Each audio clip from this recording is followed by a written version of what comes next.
députés et sénateurs, vous avez un rôle à jouer pour aider à corriger les excès du passé.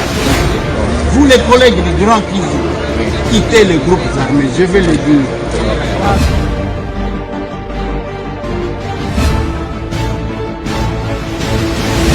Allez, bienvenue, bon dimanche, mesdames et messieurs, bienvenue dans ce numéro Masolona de Pité. Le Lotosa, le 31 décembre, jour à Souka. Il y a 2023. Bye bye. 2023, c'est pourquoi nous allons vous mettre quelques vœux. Bah, message avec Batubotinda qui va vidéo. Et je dois vous rassurer que même les lots, même Lobby Tokozoa aussi quelques vidéos. Na même numéro Otokotie la bino pona Gotinda ba vidéo. Masolona de Pité, la publication des résultats. Il y a présidentiel na Congo et les Kinengenin. Est-ce qu'il y a eu un problème? Est-ce que na Goma tension ezalaki? Est-ce que na Lubumbashi tension ezalaki? Est-ce que na Kinshasa ni leki? En réalité, c'est dans ces numéros de l'émission. Ne ratez pas. Parce que le Kuta, il y a Kana Sincère. Corneille Nanga, je vais encore parler de lui. Tozo Betakaye Karame Lelo, na Kolobela. Corneille Nanga Lobby. Qu'est-ce qu'il a dit?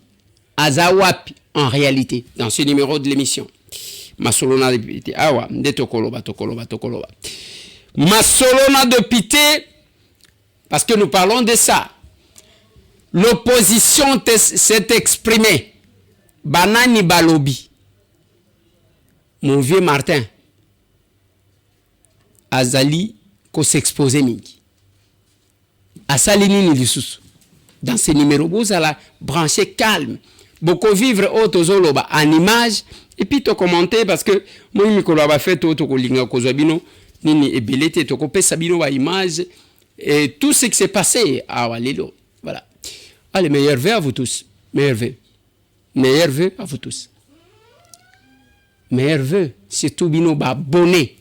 Il y a ndeko Eliezer Toko Koma. Bino besoin inviter bato bozolo bana bango, il faut s'abonner. Nandeko Eliezer Toko Koma na YouTube, kuna nde ba information à malam o benga bango. Olobi na bango ba s'abonner na Eliezer Tambwe na TikTok o benga bango. Na lingito discuter. Na lingito solo. Bande konangai, je commence par l'opposition. Tolamuki Balobi, l'opposition veut faire une déclaration. Tolobi, c'est bon.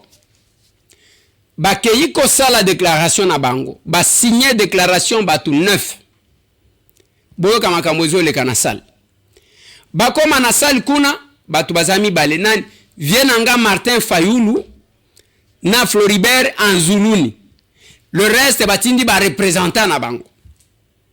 Ndevienanga Martin bandi ko tanga wana déclaration to lingi bani l'élection to bandela ainsi de suite. Na lingina pesabino occasion ya ko découvrir.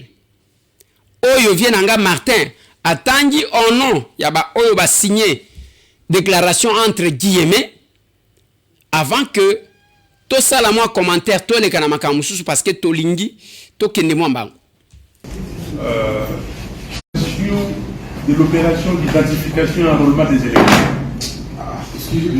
Nous avons fait des communiqués pour dire que c'était l'arnaque totale. La passation du marché. Les cartes d'électeurs, vous avez vu comment elles étaient. Quand ils ont déjà fait la répartition, ce qu'ils ont appelé la répartition des cartes, on a dispatché 1400 kits pour enrôler les électeurs. Dans la province de Nord-Kivu, 8 400 000 habitants. On a dispatché 1600 kits, 200 de plus par rapport au Kasaï. On a déjà, et dans cette salle, j'ai fait la démonstration pour dire que c'était l'opérationnalisation de la fraude préparée par M. Kadima Elassé. Donc, de bout en bout, nous sommes arrivés plus loin pour l'audit du fichier électoral. On n'a pas fait l'audit du fichier électoral. Vous en conviendrez avec moi. Et la preuve, c'est que le jour de l'élection, beaucoup de gens n'ont pas retrouvé leur nom sur les listes qui étaient affichées. Plus loin, on demande à ces messieurs Kadima quand même qu'on fasse l'audit citoyen. Les évêques et les pasteurs protestants ont demandé l'audit citoyen, il n'a pas voulu.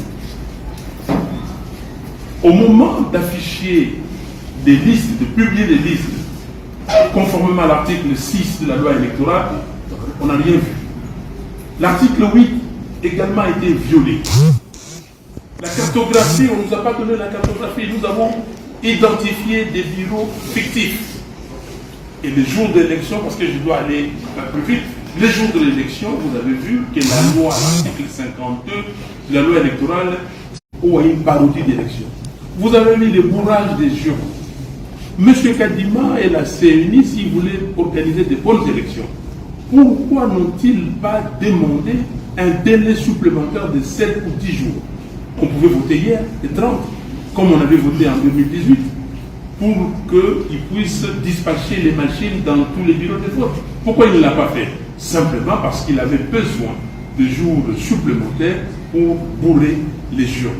Il avait besoin de cette coupure-là et il l'a fait. Et vous avez vu, il y a des machines qui étaient placées ailleurs, des machines qui étaient destinées dans certains bureaux. On a des bureaux en Gaba, par exemple, qu'on a utilisés ailleurs, qu'on a amené en Gaba 2-3 jours après. Donc pour nous, nous n'avons pas assisté à des élections. Donc il faut refaire ces élections. Vous allez parler des coûts des élections. On nous parle d'1,1 milliard, 1,3 milliard, 1,5 milliard, on ne sait pas exactement le montant. Mais il faut un audit. Dans un pays sérieux, le procureur général de la République devait déjà se saisir de ces dossiers. On a trouvé les machines chez des particuliers. M. Kadima et M. Toto doivent répondre. M. Kadima a failli l'ordre public parce que les Congolais sont calmes et tous les observateurs étrangers se posent la question, comment est-ce que rien ne s'est passé? Mais vous devez savoir que le pays est menacé. Si nous on a dit donc M. Kadima doit être arrêté immédiatement et transféré devant les instances et nous dire qu'est-ce qu'il a fait de ces 1 milliard de plus qu'il a pris et pourquoi on a retrouvé les machines d'élection avec une CENI recomposée. Cette CENI sera composée de qui? C'est revenu ici. Quelle est la situation des Congolais?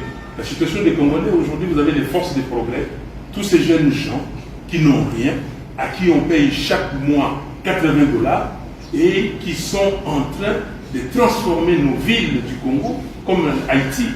Demain, ce sera Haïti. Vous avez du mal à faire, des actions ici sans avoir les forces du peuple, la milice de l'UDPS vous attaquer avec des machettes. Et la police même est dépassée. La police est dépassée. Le patron de la police m'a dit, mais vous savez que cette situation existe, pourquoi vous mélangez la police et les forces du peuple? Merci beaucoup. Voilà. Déclaration Yangowana, vous trouvez dans la salle, Vienanga Fayoulou se retrouve seul à Komina Floribert en Zoulouni. Je suis en train de me poumonner tout ce temps à Wana Plateau Nangai. Le cola, je n'ai pas les contacts na Vienanga Martin. Vous vous rappelez que proposition Oudaïga que pas na Bangowana, non, il faut tout ça la transition il y a 3 ans, de maintenir Félix Antoine Tshisekedi comme président et Martin Fayoulou comme premier ministre, Moïse comme ministre des sports. Ce qui est là qui a soloé, ce qui est là qui a lokuta. Moi j'ai vu ça sur les réseaux sociaux.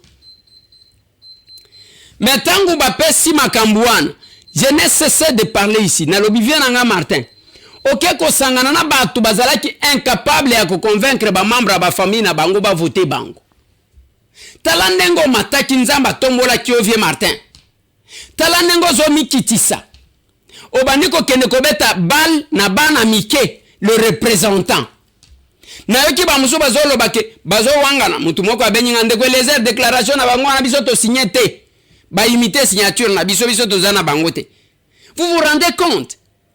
Mon vieux Martin, jusqu'au koyoke la leki na yo, mais c'est tambo que je suis. Po biloko nazolo baka mutu asila kaka boy. Je montrais yomoko monaki ba image mukolo organiser qui marche ba yebisio to organiser marche to wandela wapi na siège et sidé on se retrouver yo moko na bana mikeso qui combien na lobaki na yo ba bazalaki ko loba to kende ba poudre ba kimi ba yeba ka balabala te po balabala mon vieux Martin oyeba ka balabala ngale kina yo na yebi balabala nazalaka na respect na yo parce que nous connaissons notre parcours mon vieux. Mais lokola olingi ko yokelanga te ozokende ndenge oyokaki ndeko Thierry Katange wana zoloba na Christian Mwandalobi est-ce que yo yebi balabala yo za fils à papa ozo bénéficier ka nyonso na komba papa na yo ngate mtu na lobaki Thierry oyo alobaki Katange alobi nyonso au nom de père du père au nom de papa ezandengwana azalo kola batu tendenge biso to bimisa mutu papa yebanite mama yebanite no bimisi mutu mwana mobali azandengwa. Donc un héritier éternel en tout biloko ndako héritage politique héritage parti politique héritage nyonso même pour na ba voter yo héritage vous devez vous appuyer sur le nom de votre père c'est compliqué. La famille évolue à kasoki papa sukachao yo leki papa bana na yo pe baleki yo bakoko na yo baleki bana na yo ndebo yo batu ba évoluer. C'est comme ça que nous apprenons nos enfants. Et nous, vous avez tout intérêt de nous respecter place bozali. Vous avez tout intérêt de nous respecter. Bino batandela bino bambetu. Et je l'ai dit à mon vieux Martin, boye, on s'est retrouvé ce qu'on a ba représentant. Azna yo wana bango bazu ba photo. Bon, c'est pas possible, c'est pas possible. Nazo ka c'est avec beaucoup de douleur. Namutema que je parle de ça. Et à vos côtés mon vieux Martin, ezana batu balaka kibiso, biso soki élection salari tokotika politique, nous attendons. Nazo sangisa ka ba vidéo na bino nyonso tu wana tokobana ko tiela bino. Comme ça les Congolais vont savoir enfin de qui batu bazali. C'est tout bino batu ya bolanda kabiso na internet. Bako sakabino na loba kana bino mupaika kana mela kama ekufela mbwa. Je connais tous ces gaillards là. Je les ai vus venir ngaitam. Mais mon attend bazoya beaucoup de gaillards qui font des bruits là. Oh bah comme Pembeni vient Martin. Ce sont ngana lobby et belé na mon attend bazoya. Et je rappelle encore que le premier jour il y a lancement il y a parti Sidé Nazalaka ngai. Mais mon vieux ne comprend pas. Et comment makateke okozwa ebonga wana. N'habité peut-être naba tour mususu mais c'est compliqué parce que biso fait tozo ya. Parce que l'occasion des élèves est simbité. Awa 2018, OK, samba candidat à la députation nationale, provinciale, na municipale. OK, yomoko. Les lots comme Kosalaka ba déclaration na batu qui ont été incapables de convaincre ba famille na banque. Ça pose problème mon vieux. Et tangu balamuki bota la politique bazo sala. Nazo kene malembe. Balamuki na tonto moni ba tweeter. Goma ezo yinda balakisi ba apne na Goma. Bande konanga to benji Goma eloko mon côté. Et le mouvement citoyen ba organisa makambu mingi na Goma. Balobi ndeko Eliezer biso tozakuna te. Biso tokotika makambu ya mboka na biso tozomona ke tata oyo azobundisa Rwanda oyo azoboma biso awa biso tokende ko combattre. Ba rappelenga même que oyokaki message ya ba wazalendo te. Ce n'est pas par hasard que ba wazalendo ba soutenir le chef de l'État. Balobi, il faut que voter chef de l'État. Et dans une ville comme Goma où les wazalendo bazan influence makasi, yolo ba ke ba brûler ba pneu, lokuta, montage. Ils sont en train de chercher à manipuler l'opinion. Opinion, baboibino. J'ai été estomaqué. Les jours que j'ai suivi l'ancien premier ministre Matata Ponyo, azolo que nani sondage, hein? Azolo banini. Sondage des élections. J'ai dit, nous sommes où là? Babenga ango sondage. Et sondage basala kango sur base ya échantillon moko boy. Et nous savons comment les gens achètent les sondages. La vraie réalité est à Ouane. Ndenge balobaka na droit, l'acte de naissance, il y a crime, c'est le jugement. Les lots, élection, moi j'avais des réserves, dans le lobby, c'est la CENI qui a qualité de publier le résultat. Baye kobi misadeli se sanga loba ke biso to kondima ka résultat ya 5 apesi résultat apesi oyo apesa ndalo bini. Alors pliez-vous. Botika mutema mabe, ça ne marchera pas. Ba manipuler biloko ebele ba tieli bino na internet. Oyezo yinda na Kinshasa, c'est faux, je vais vous faire vivre dans cette émission. C'est qu'a été Kinshasa. Au bandi ba limité OK partout bon comment na ba image. Et ceux qui ont tali na kin aw. Okokuta te déploiement ya ba soda. Ndenge bazalaki kotia na ba Carrefour partout boy que la ville est militarisée. Rien du tout. Rien du tout. Rien du tout. Eza élection campagne et betami na moi publication et résultat et salemi na moi pas enregistré en direct. Ce qui bokei eza namboka oyo eza na ba oyo ba publia résultat na char de combat eza na ba mususu ba publia ba résultat enregistré à quelque kotika na RTNC ba lekisa ngo na butu. Et quand il vous a dit, on va respecter, on ira aux élections, binobo pesi la main à couper. Bananga balobi. De toutes les façons, il n'y aura pas élection. Après, non, ça, ce ne sont pas les élections. Mais c'est quoi, monsieur? Tous les observateurs, oui, bah déplorer, moi, makambo, et ça les makakutu ya koleka, et ça les masunanga. Bah déplorer, ya mike, mais balobi sinon le processus électoral et ça les mina nega kitoko. Et tant que basali yango bobandi ko créer ba makambo. On ne va pas faire ceci. Et ça les mina moi kadima était en direct. Place paye à basoda et belete kuna. Awa na tene de la Gombe. Atene de la Gombe de place azawana zotang en direct. Pas question d'enregistrement. Moi, j'étais là. À la résidence familiale sur boulevard. Place Etienne Azalaka. Ndako yaba Félix Antoine Tshisekedi. Tozalaki wana biso nyonso biso totondiwa. Batu bazo bina libanda. Batu bazo sepela libanda. Voilà ce qui s'est fait bande konanga.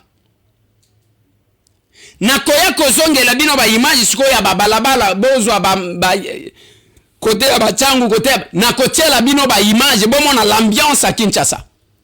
Et c'est en plein jour. Mbula ebeti et Kati chef de l'état ye batu bavandi bazo pesa kadima en direct et awa Félix Antoine Tshisekedi avandi pe batu baza calme. Et pour le moment on manipule l'opinion. Oh voilà ce qui s'est fait bazo luka ba image. Nous connaissons les opérateurs et leur mode d'opération. Toyebi bango. Ya ko manipuler pour vendre. Place ango bazaji koteka. Ba chaîne étrangère ba komi ko beta bango kara. Tozala kina ba chaîne étrangère tala. Et awa tozana posa ya triomphalisme te. Na koya ko tshela bino. Me bando konanga tola muchika lelo na lingi ba tshela bino nanu Corneille nanga. Ceux qui battent bino Corneille nanga biso na bino na lingi bolanda totala na bien toza la calme tolanda Corneille nanga vidéo na ya sali lelo bana RDC bana Congo na sepeli na sola la bino lelo pona ko sa bino ke moment o ezali moment moko déterminant pona mboka lelo boko landa o babengi o annonce des résultats provisoires ezali comédie ya Chilombo. Toza kuna te tokondima pe yango te nazalaki na exil me bobanga te lelo naza na kati ya Congo na ye pona kobunda pona lopoto balobaka ete seule la lutte libère kokanisaka te ke américain nde akoya kolibere biso moko nde tokoki kose libere boteleme bobanga te. Félicitations longonya monene penza na bato ya Ikela na batu ya Bunya na batu ya Katanga esika batindeli bino ba escadron de la mort bobanga te naza déjà na Congo toye na alliance toza na lutte naza koya eza kotelema esika nazali te toza kokende na Kinshasa tokotelemelisa tozokende kotelemela kolongwa Chilombo ayebinga bien Chilombo koyebinga malamu yeba koza lisusu président de la république te na yebi esika utaki ozali aventurier ozali frappeur ozali voleur bayembeli yango Congo mobimba ozali détourneur noza surtout tribaliste okanisi ke Congo ezali tribu na yo owane suki totelemi Congo mobimba ezo telema esi telemi sima na biso mpona tozoya kotelemisa yo mpe kobenga na yo. Je vous remercie. Bande konanga bozo sentir ke mutu yema kwa zo banga abatami na sima ya mwanda kumoko avandi na matiti naza deja na Congo bande konanga yeza election abandi kofinga na kofinga tala niveau o Félix me connaît bien ayebi yo wapi o linyi ko mi pesa point mingi ayebeli yo wapi parce que ndenge to zaboye Corneille Nanga avant qu'il soit à la tête de la Sénina nazaji ko yebaye likambo kare minye bokeko wele la soki na nani vous voulez nous faire payer les prix akeko nazo kangisa bina bosibo mona rébellion ya modèle wane ke na liboso yemo kwa zolo bazo banga botala nenga zolo soki muto akomi kofinga il a un problème mutu mwana mobali alobaka nengwana soki osokomi na Congo telema lobanga yoyo na yawa na masisi soki na Ruchuru ngai yoyo botala basoda ngwaza na bango papa tselanga ba photo bota bande kona ngai ce sont les marionnettes ya ba Rwandais to yeba na mboka oyo makamunga akolobaka na bino ezaya ke j'ai été à Laval na Corneille Nanga pona ko commander ba machine il y a un enrôlement ya sunanga. Moi j'ai vu les Rwandais qui l'avaient amené. Les contacts de Nanga avec les Rwandais ne datent pas d'aujourd'hui. Et quand nous vous parlons du régime passé à Kebango, tout dépendait de là. Et j'ai compris que même son passage, en réalité, à la tête de la CENI, c'était le Rwanda. Yawana na bisimu. Bakewana. Bana. Otitisi mungoro ponani. Bande konangai. La détermination. Oyo ba Congolais bazanang. Vous savez quoi? Les Rwandais baluki pona ko dialoguer na ba Congolais.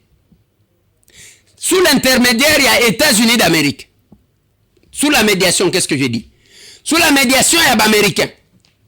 Boyebi biloko bazo senga d'abord balongola biloko mibali. Oh, il faut basenga na ba wazalendo ba se retirer. Oh, il faut basenga ba drone matali susute. Oh. Donc, ils ont compris que les wazalendo bazali ko tia bango mal à l'aise. Ba wazalendo pe batikali kuna bazali ka ko se multiplier. Bokoyoka. La rébellion, oh etomona, je connais beaucoup de personnes dans ce pays. Bameka tout moi rébellion anaki akangi photo na Laurent Kunda. Akangi photo na nini? Biso wana tozoya bakenda wapi? Et les lois que nous allons voter. Soti ba kondima balekisa. Je prie que l'Assemblée nationale ezokota ba ancien rebelle bazalamuki. Tous les kisabalo mokoboy. Tout celui qui prendra les armes contre son pays. À Kozwakata, qui chef de quartier. Nous restons. Je vous ai mis l'autre fois, c'est le frère de Nanga qui dit que non, voilà, Nenge Tosabo, ceux qui ne connaissent pas Yetoko Yambaye, parce que Zanaba Peba Zwamanduki Bakenda Bavana na Kinshasa. Mais Bandeko. On doit continuer comme ça, au Manduki, au Bomi. Bandana Namboka na yo kene koboma Bandeko na yo total. Et Mutakosa la rébellion à Malonga, Kolo Balokola Nanga. Azofinga. Tout ce qu'il a eu à faire, c'est d'insulter les chefs de l'État. Félix Antoine Tshisekedi Tshilombo Mwana poto. Sur le plan âge, Bozana âge, mon côté Nanga, je crois sa peine qui vient de totaliser. Je ne sais pas s'il a totalisé 50 ans. Et Moutou a occupé ma fonction à ce niveau-là. Tala. Ngoyi Mulunda était président de la CENI. À un moment donné, il était contre le régime. Il n'a jamais fait bouzoba ya modèle, voilà.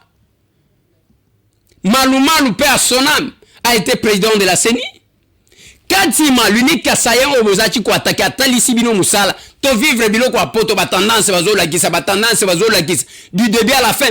Et puis il a publié en plein jour les résultats. Pas un char de combat, pas enregistrer en direct. Candidat numéro 20, Tshisekedi Tshilombo Félix Antoine, candidat indépendant, avec 13 215 366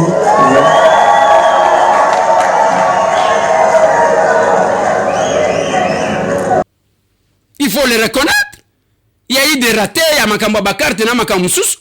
Mais sur le plan, il y a côté Lissaboui. Au Tchenanga Awa, au Tchekadima Awa, il n'y a pas match. Il n'y a pas match. Les élections devraient se tenir en 2016.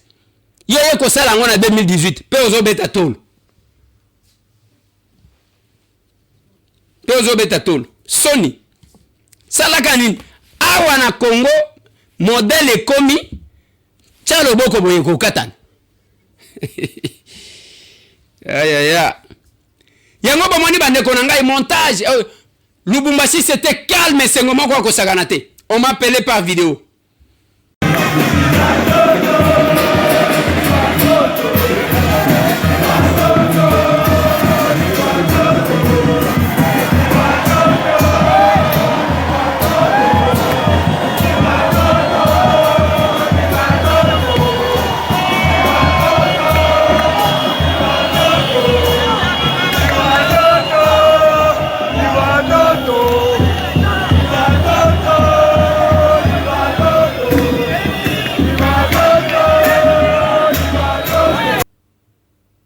Après na Kinshasa, na lingi batia la bino bakotia la bino belete bakozwe la bino ba temps fort pour ne pas vous consommer beaucoup de temps.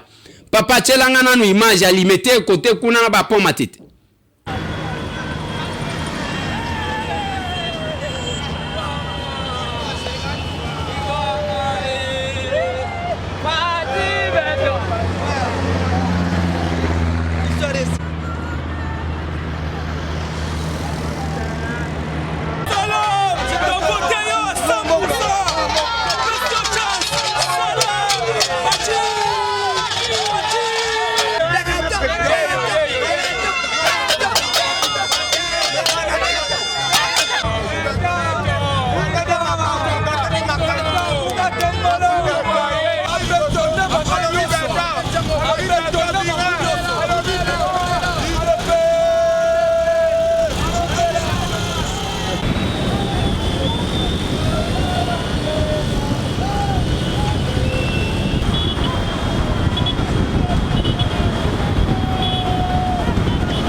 Voilà l'ambiance. Voilà ce qu'a été la ville aujourd'hui. Kinshasa, publication na Moi. Et puis Félix Antoine Tshisekedi Tshilombo, pour na abima na résidence abimi makolo.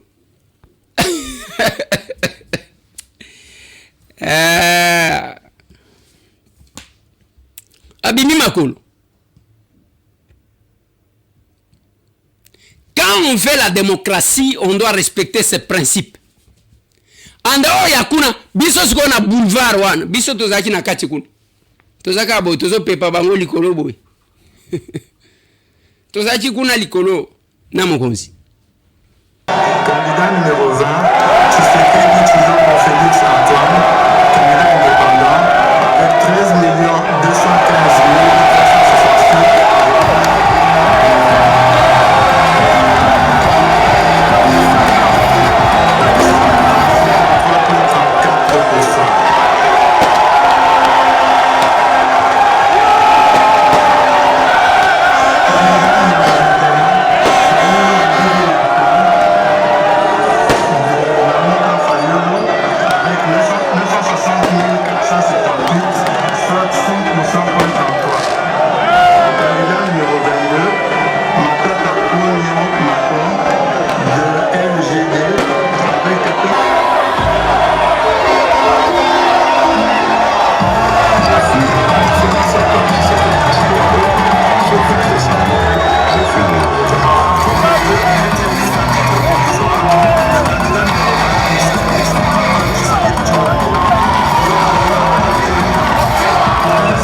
Aïe, aïe, aïe.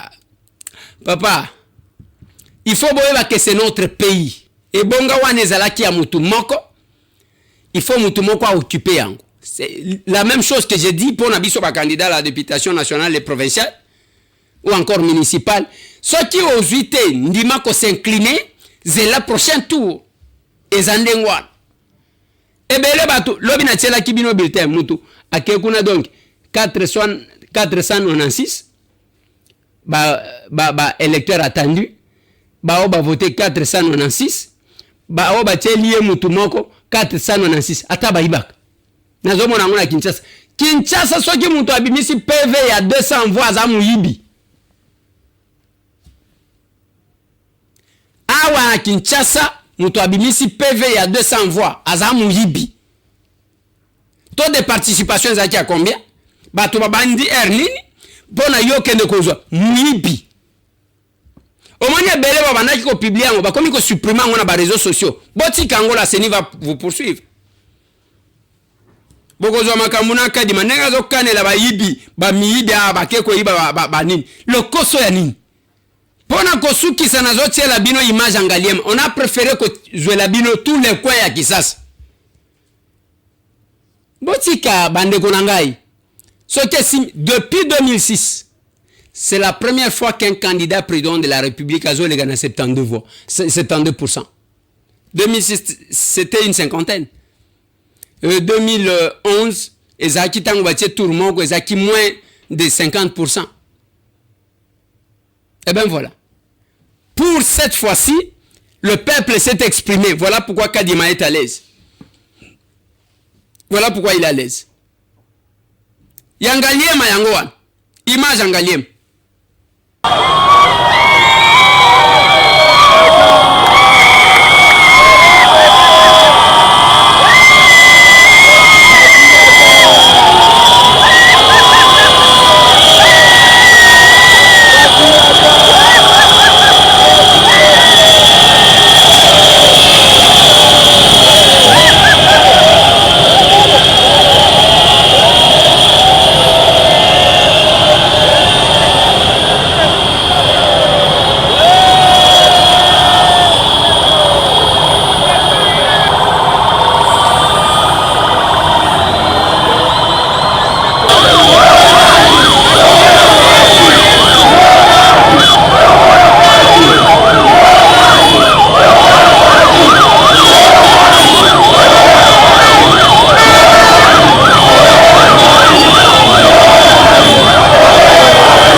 Papa Tchelanga bandeko batinda ki ba vidéo, Tchelanga quelques-uns parce que on n'a pas beaucoup de temps. Bandeko nanga lobby nangotia lisusu quelques vidéos.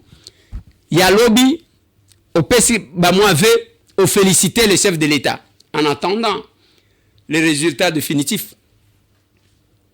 Je suis ici pour vous souhaiter mes meilleurs vœux de l'année 2024 kwa familia yangu yote ambayo iko pa Lubumbashi na benye bako pa este précisément Uvira. Mes meilleurs vœux kwa président mwenye atakuwa élu en République démocratique du Congo.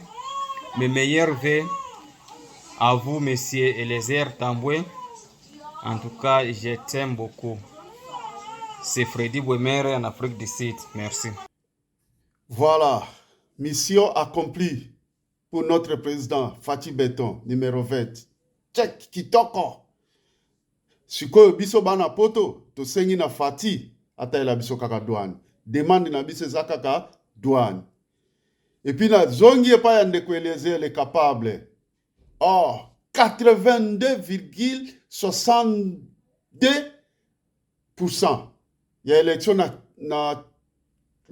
Lukunga, Félicitations de Eliezer, mais naebi que les capables baza déjà na kati. Wana kati ya parlement déjà. Kitoko, mbula ya sika makambo pe ya sika 2024. Merci beaucoup. Ciao. Congratulations, Mr. President Antoine Felix Chilombo. And I wish you Happy New Year. Let my God bless you and your family. Thank you. Selon la députée de Eliezer, tous les résultats ya Mkwantombolo, Moma Waganinga, nous avons déjà tous célébré en Afrique du Sud, précisément à Timba.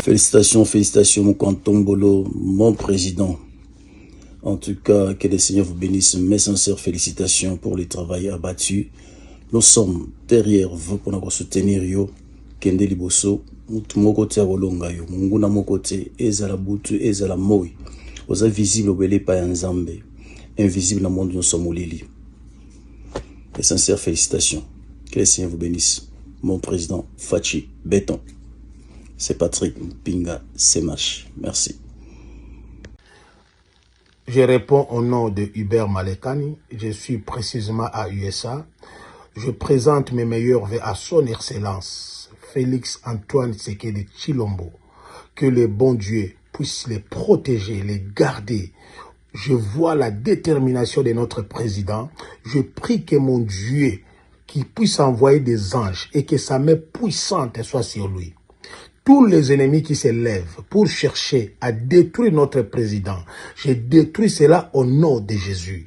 Que la main puissante de notre Dieu, que Dieu lui-même garde son fils, parce qu'il est dans la bonne direction pour sauver notre pays. Je demande à mon Dieu que lui-même soit omniprésent, omnipotent, au nom de Jésus.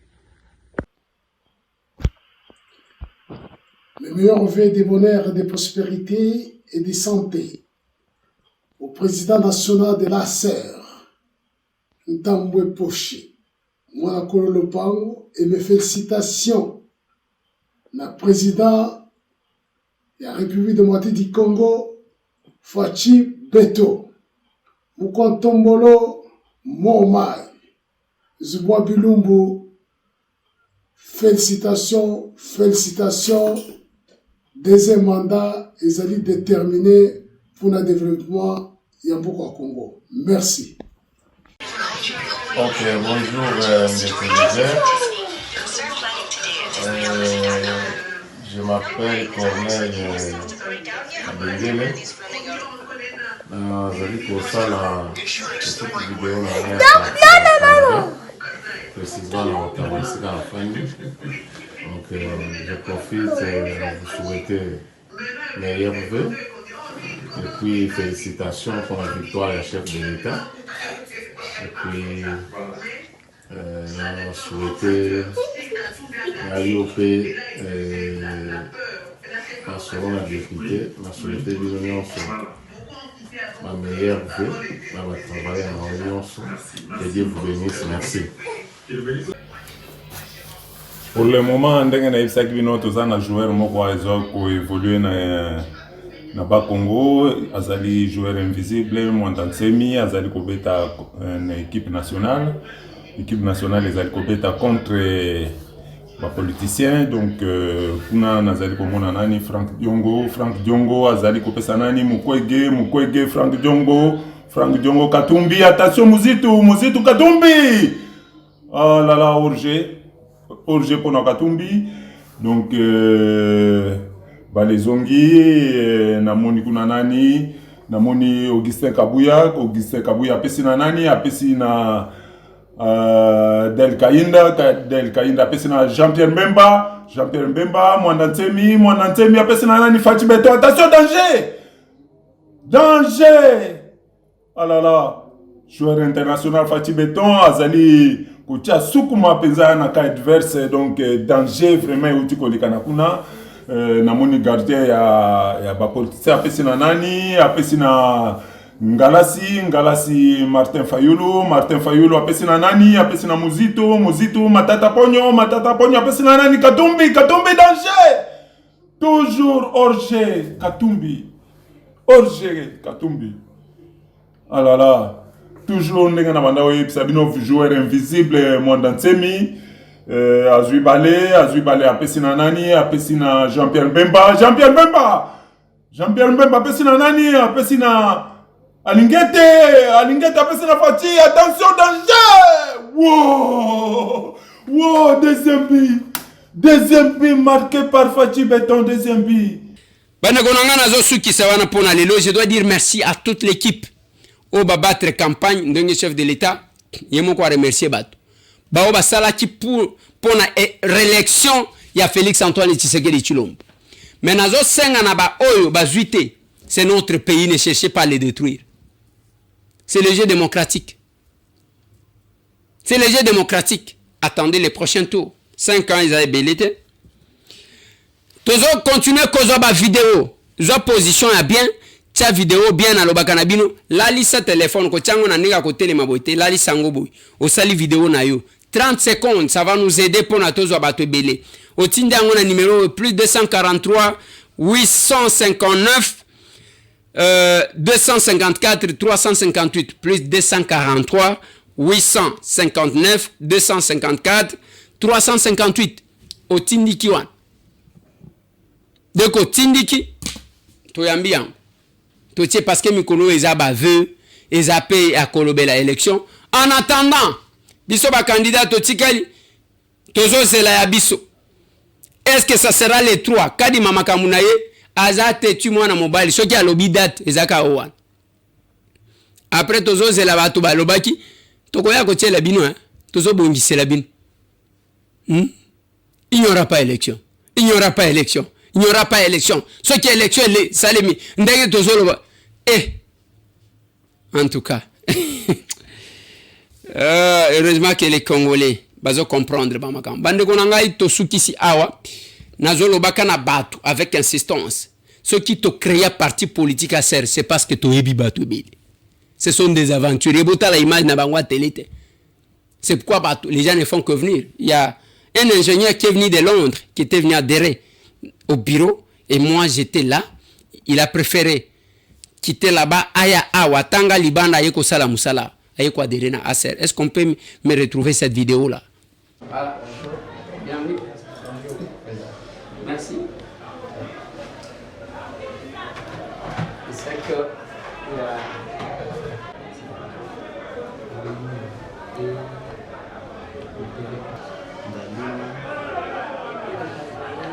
génie civil. J'ai fini ça. Voilà.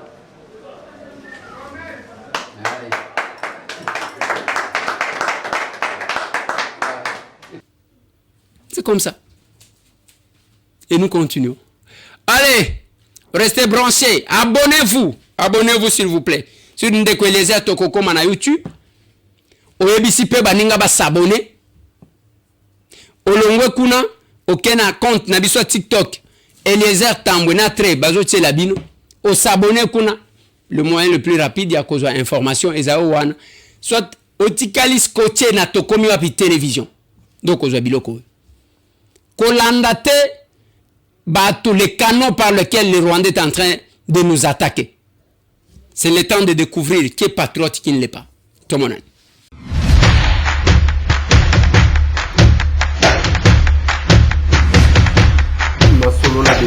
Honorables députés et sénateurs, vous avez un rôle à jouer pour aider à corriger les excès du passé. Vous les collègues du Grand Kivu, quittez les groupes armés, je vais le dire.